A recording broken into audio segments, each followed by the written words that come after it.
Seu Marino, conta a história desse ar-condicionado aqui, ó.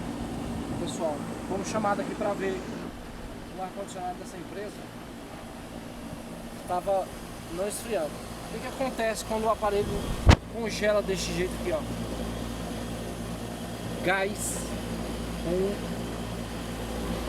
Gás com baixa pressão vai até que atua a válvula e desliga por completo. E congelou tudo, até o compressor. O que a gente vai fazer aqui? Vamos desligar o compressor, descongelar, medir o gás, para nós podermos fazermos um vácuo dele e liberar o novo gás. Aí resolve o problema. Só resolve se trocar o gás quando está nessa situação.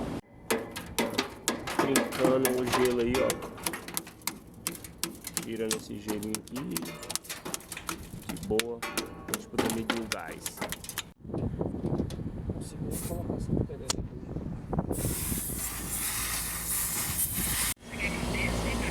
Agora ligamos ele aqui, ó. Medindo a pressão.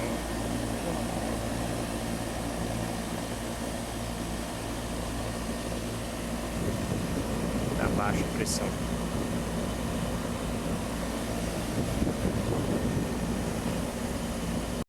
Aqui completando aqui a carga do gás, tinha colocado 900 gramas, agora colocando o restante. Ainda estava congelando, ó.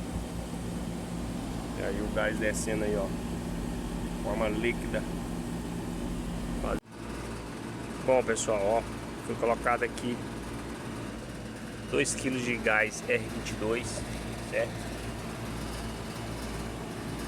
O ar ainda está um pouco congelado aqui, mas já está descongelando, né? Daqui a pouco vai estabilizar tudo, tá? Acho que a gente vai dar mais uma equilibrada nesse gás aqui.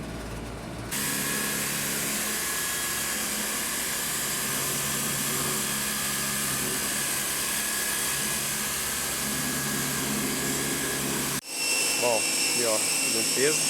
Como é que a gente faz aqui para limpar? Isso aqui é o marino da arca elétrica. Aqui as peças aqui, ó, o filtro, tal. Sujo, muito sujo, ó. Filma aí, tá? Filma aí.